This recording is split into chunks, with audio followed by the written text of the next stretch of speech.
Mario, tengo mucha curiosidad en saber, ahora que acabas de volver de Princeton, cuáles son tus impresiones sobre la cultura española, hispánica, mejor dicho, en Estados Unidos, y no solo la lengua, sino qué queda y en qué punto está, puesto que puede que esté creciendo esa presencia ahora mismo en los Estados Unidos. Pues mira, Santiago, yo creo que sin jactancia alguna se puede decir que la presencia de la lengua española es muy visible, seguramente más en ciertos estados, por supuesto, que en otros, y además creciente.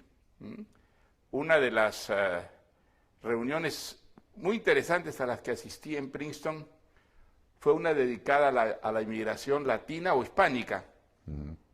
Y entonces era muy interesante porque hasta ahora pues había oído yo que se calculaba en unos 40 millones de hispanohablantes, pero allí había estadísticos, sociólogos que decían que esa cifra se había quedado ya muy pequeña y que hoy día se podía hablar quizá hasta de 60 millones de hispanohablantes repartidos en todo el país. Y otro hecho muy interesante que también se trató en esa reunión. ¿Por qué el famoso melting pot? Este proceso de integración que han vivido prácticamente todos los inmigrantes en Estados Unidos de cualquier procedencia. A la corta o a la larga, pues se llegaban a integrar culturalmente, lingüísticamente, perdiendo incluso sus propias raíces. No ocurría con esta comunidad de lengua española, porque la lengua se mantenía, se heredaba 2, 3 generaciones, y en muchos casos la solidaridad, la identificación con el lugar de origen, al llegar a Estados Unidos, en lugar de diluirse, se fortalecía. Había una necesidad como de afirmar esa identidad cultural, no perderla viviendo en una sociedad lingüísticamente diferente. Y al mismo tiempo, esto no significaba que esa comunidad se mantenga como al margen, no, ni muchísimo menos. Hay un proceso de integración muy fuerte en lo que se refiere a hábitos de trabajo, cierta manera de vivir, pero desde el punto de vista cultural, el mantenimiento del español, por ejemplo, es algo que sorprende mucho porque es la primera vez en la historia de Estados Unidos que se da. Quizá hay razones como la cercanía, ¿no? Los latinoamericanos están pues muy cerca de su casa, claro, viviendo en Estados Unidos. Hay fenómenos muy interesantes de aproximación, amistad, integración entre comunidades que más bien en los países de origen están, si no enemistadas, muy distanciadas, en tanto que allí se sienten como una comunidad unida básicamente por el idioma. También algunas costumbres, la religión en muchos casos, las comidas, los usos, pero yo diría que el ingrediente fundamental es la lengua, el español. ¿Y no hay riesgo de que, siendo el español, la variedad del español, el español es cierto que es una lengua mucho más unitaria prácticamente que ninguna otra, puesto que hay muy pocas diferencias entre el español que se habla en México, el que se habla en España, el que se habla en Chile. Hay un denominador común que es muy sólido y que prevalece sobre las diferencias locales, por supuesto. Sí, no hay tendencia, no hay fuerza centrífuga superior al cemento propio del... Exactamente, sí. Y yo creo que, digamos, si en algún momento llegó a haber el temor de que podía venir una disgregación, creo que hoy día eso está totalmente conjurado por la gran evolución de las comunicaciones que han ido integrando muchísimo el español, ¿no? Claro, la invención de la imprenta, del cine, de la radio y del avión cambia todo, eso, no cabe duda. Yo no sé si en los Estados Unidos donde en el Capitolio la única estatua de un extranjero que hay nacido en el extranjero es la de Fray Junípero Serra, Junípero, sí. curiosamente. Si aquello en la mente también de los americanos del norte, de los estadounidenses, que siempre pensamos, y es evidentemente muy importante en su origen como nación, llegaron los puritanos en el Mayflower. Eso es verdad, que eran en el fondo personas que no estaban a gusto en la Europa de ese momento, no hay que engañarse.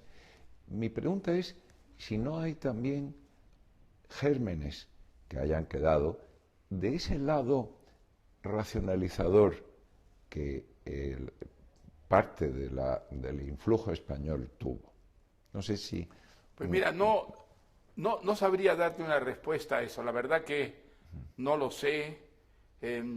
Yo tengo la impresión de que en Estados Unidos, que por una parte pues es un país extraordinariamente moderno, en proceso de renovación continuo, en el que se invierten sumas, digamos, astronómicas en el campo de la educación y de la investigación. Al mismo tiempo hay un tipo de educación que sacrifica mucho las ideas y el conocimiento general por la especialización. Y entonces, una cosa que te sorprende mucho en Estados Unidos es incluso conversando con gente formada, culta, de pronto unos vacíos absolutamente extraordinarios, no solo sobre cosas que ocurren en España, sino cosas que ocurren en los países vecinos. Sí. Ellos tienen especialistas, gentes que saben muchísimo en el campo concreto y específico y que tienen una ignorancia que te sorprende mucho, que no ocurriría en Europa, por ejemplo, respecto a hechos que todo el mundo da por sabidos, por conocidos, ¿no? Entonces, no sé si realmente sobre ese pasado, que es un pasado relativamente reciente para Estados Unidos, hay una conciencia que pueda desbordar el ámbito académico, el ámbito universitario. Lo que es interesante, por ejemplo, es cómo las comunidades de origen hispánico en Estados Unidos reverencian, rinden culto a toda la presencia de lo hispánico en Estados Unidos. Eso es muy, muy interesante, por ejemplo, en California. En California, pues, lo que quedan de las misiones, lo que queda de la California hispánica, está promovido como un gran atractivo turístico. Las pequeñas iglesitas o construcciones coloniales han sido restauradas con muchísimo gusto, y es una labor fundamentalmente de los llamados hispánicos. Los hispánicos reivindican mucho ese pasado como propio. Así, o sea, los que llegan ahora o han llegado en los últimos 50 años encuentran que es suyo. Es suyo, cosa que lo es, evidentemente, pero lo aceptan como tal. No solo lo aceptan como tal, sino lo reclaman, lo exhiben, se identifican alrededor de eso. Ocurre en la Florida. En la Florida es muy interesante ver cómo hay la reconstrucción de los fuertes españoles, por ejemplo. Están maravillosamente rehabilitados y son grandes motivos de atracción turística, figuran en todos los programas turísticos de la región, y en gran parte es una labor de las comunidades de origen latinoamericano que van allá y encuentran en esos restos, en esas antigüedades, una referencia de lo propio, ¿no? Claro, son raíces también de ellos, claro. Bueno, lo son, sin duda. ninguna duda. Pero fíjate que eso muchas veces en sus propios países no ocurre. Y ocurre por el hecho de estar viviendo en un mundo que, aunque es suyo, no es totalmente suyo. Y ese es un fenómeno muy, muy interesante. Por otra parte, hay que recordar que hasta que llega España a América Latina, América Latina era un mundo de comunidades que no podían entenderse entre sí. Empiezan Claro, a entenderse entre sí gracias al español. Es decir, claro, claro. el español da una, no solamente comunicación posible, sino una identidad a toda una región. España inventa América Latina. Sí, América sí, sí, Latina nace claro. de esa integración, que es una integración lingüística y cultural. Y creo que en el extranjero esa es una verdad que aparece de pronto en la práctica. El hecho de que ecuatorianos, colombianos, chilenos, mexicanos puedan entenderse, puedan acercarse, puedan compartir cosas gracias a la lengua común, unifica y da identidad a algo que antes de la llegada de España simplemente no existía, ¿no? Era un archipiélago, ¿no? Un Sí. archipiélago cultural. Me decías antes que es curioso ver que naciones o personas pertenecientes a naciones al sur de Río Grande, donde quizá entre ellas tienen sus diferencias y desavenencias, cuando están ya fuera de ese mundo y están en Estados Unidos, que evidentemente es otro escenario distinto, descubren que tienen más cosas que los unen que cosas que Que los los separan. diferencien, absolutamente. Es curioso, sí. Yo creo que es un fenómeno que se da seguramente en todas las comunidades que son comunidades expatriadas, ¿no? Pero en Estados Unidos eso es evidente, Sí, sí. absolutamente evidente, sí. Yo sé que le pasa también a los españoles en Estados Unidos, que se Claro. encuentran más cómodos, evidentemente, hablando contigo, no solo contigo, sino con cualquier otro Entre ellos, hispanohablante que con una persona de habla Ahora, inglesa, el ¿no? fenómeno es interesante porque, digamos, son comunidades que se integran a la vida norteamericana, que ahora progresan desde el punto de vista económico, ya no son los braceros, los trabajadores manuales de hace 2 o 3 generaciones, hoy día son profesionales, algunos han alcanzado pues niveles de influencia en el campo económico, en el campo político, son cada vez más una fuerza política decisiva. De hecho, Obama es presidente en gran parte por el voto latino. el voto ¿no? latino. El voto latino fue decisivo Sí. en su victoria.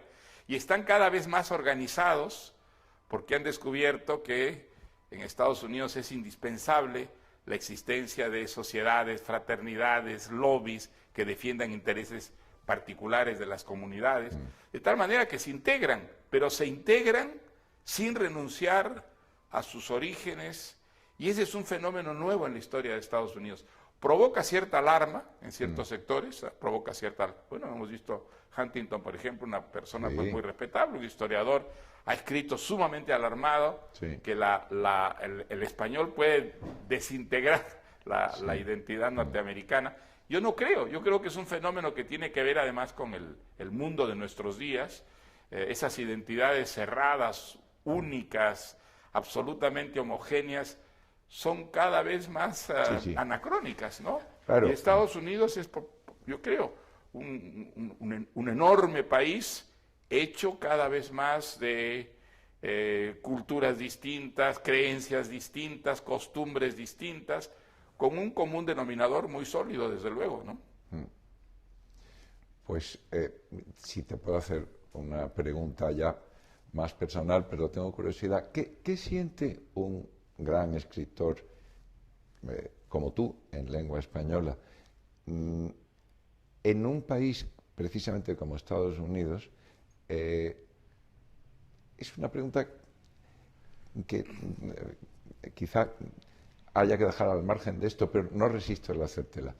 ¿Te entienden o no te entienden? Y digo, incluso traducido lo que tú escribes. Sí. Porque la traducción no resuelve los problemas de comprensión. El idioma es a la vez reflejo de un mundo que es evidentemente el mismo prácticamente para ti, para mí o para un chileno, para un cubano. Pero, ¿qué ocurre cuando tú preguntas a alguien que acaba de leer una novela tuya qué le ha parecido? ¿Crees que la ha entendido o no? Bueno, yo creo que, digamos, no se puede generalizar, ¿no? Yo No. creo que hay lectores que entienden muy bien, hay lectores que entienden menos, hay lectores que malentienden seguramente, y eso creo que depende no tanto del libro, sino del que lee. El ¿Ah? lector, claro. El Claro. lector, pues depende quién sea ese lector, depende además el tipo de atractivo que puede tener el libro para él. Supongo que les pasa a ellos lo que nos pasa a nosotros leyendo a escritores franceses o a escritores norteamericanos o escritores ingleses. Quizá algo se nos escapa, quizá algo que tiene que ver o con el genio de la lengua o con ciertas pues características que vienen de muy lejos y que para nosotros son Sí. difícilmente comprensibles.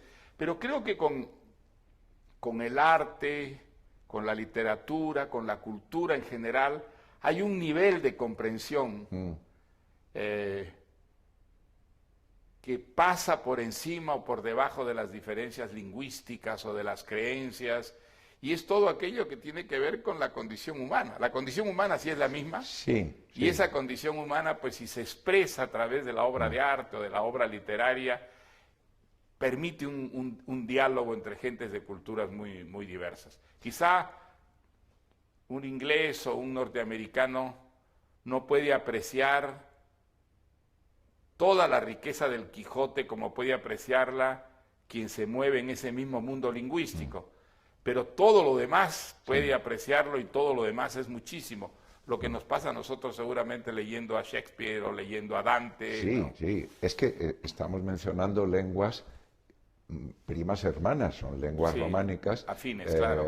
románicas o indoeuropeas Sí, en sí. todo caso, muy afines. Sí, sí.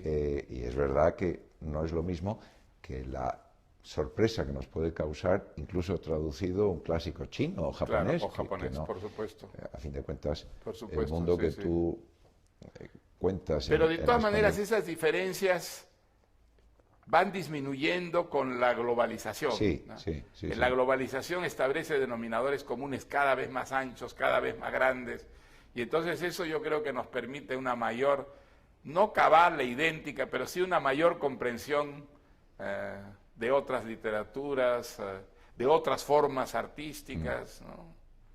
Es verdad que, pensando en tu novela, Un héroe erecto, curiosamente, para mí está muy próxima porque no solo soy español, soy andaluz, pero no sé por qué, pero tenemos más afinidad quizá. Pero evidentemente un inglés también la entendería, traducida a lo mejor, Sí. y un francés. Y quizá es porque